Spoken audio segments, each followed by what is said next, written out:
معكم المهندس فاضل منصور رجب. أنا المطري الجمهورية العربية السورية محافظة سويداء. اليوم 21/3 يوم ثلج كان بسويداء. راح نمشي هيك شوي ونفرجيكم على الطيور وكيف عم نحط جزر مشان ندعم اللون ونخليه دايما الطير مرتاح، لأنه على الجزر مع الجزر الطير بتضلها معدته ممتازة، خصوصا الطيور اللي عم تزقل. لاحظين هون الصيصان يا اخوان، ليك وين شرحت الجزر معلقة بطريقة معينة، ذكر لحاله مع الام بينقلوا للصيصان وبتضل معدة الطير نظيفة ومرتاحة حتى بالشتاء. هاي القليل بنستخدمها على طول. لاحظين شرحة صغيرة، هاي عندي انا رابطة على صوص، حط لها كمية معينة. لاحظوا يا اخوان، تفرجوا، هذا سموا بالرحمن.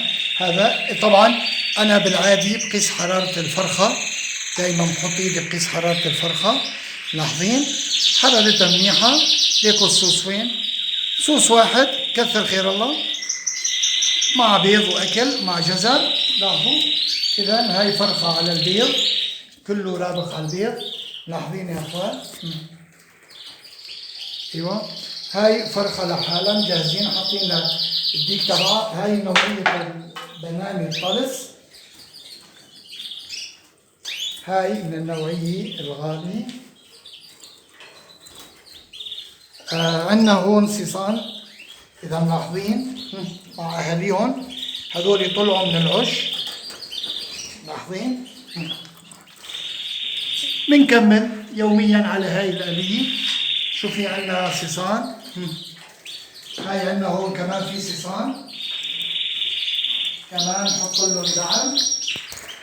لاحظين صور الصيصان هي كمان، هي بتوقف عن الوش.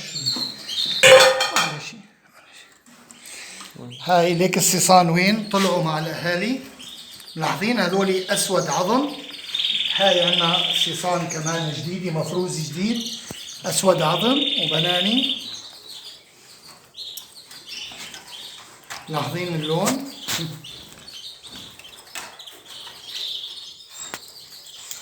دايما يا اخوان انا قربت لهون لفرجيكم.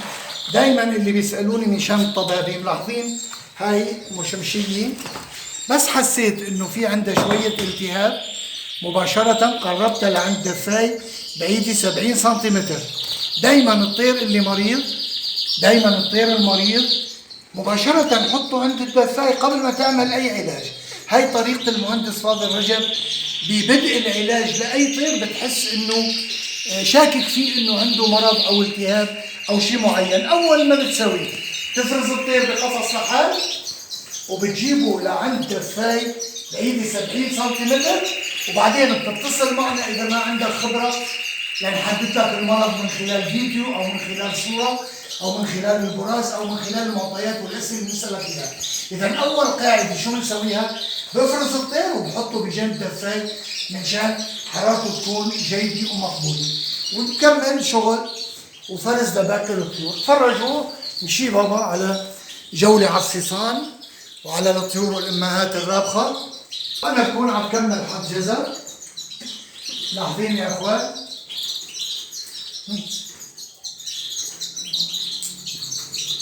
لاحظين هاي الطيور طبعا نفس الآلية بتكمل على كل الطيور.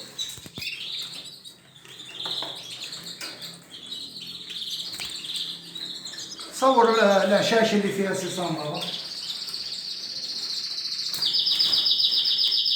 هاي صيصان موردي بناني غامق او بنسميه عظم اسود، طبعا راح يطلع بآلية معينة. اذا ملاحظين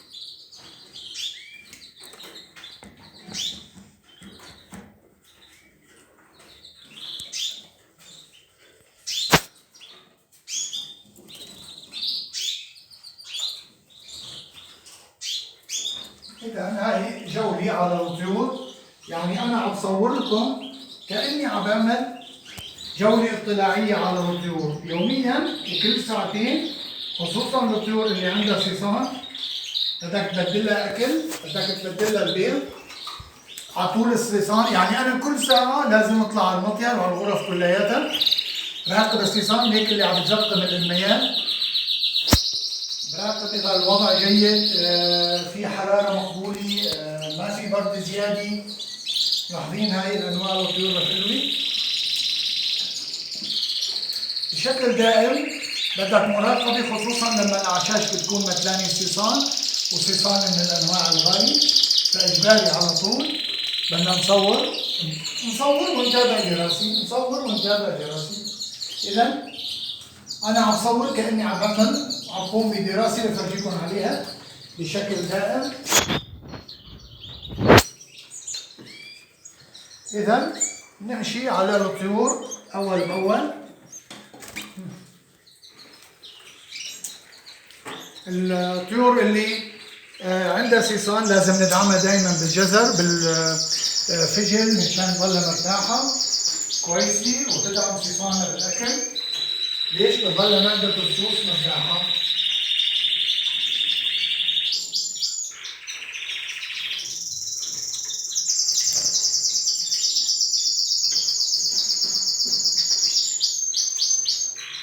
هاي جولة على الصيصان.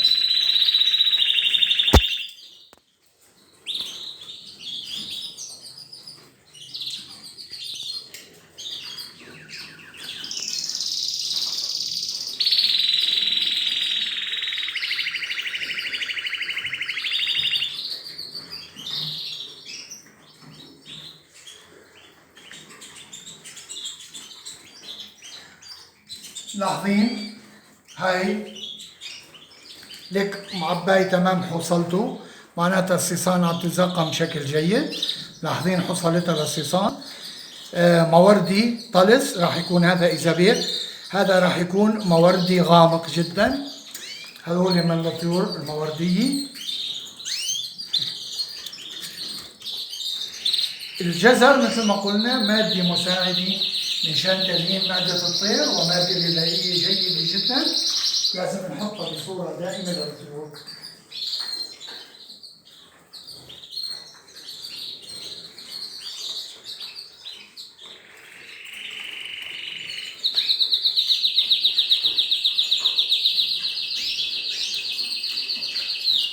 هيك كنا معكم بجولة على الطيور، صورت كل الطيور بابا، صور هون الأمهات اللي قاعدين.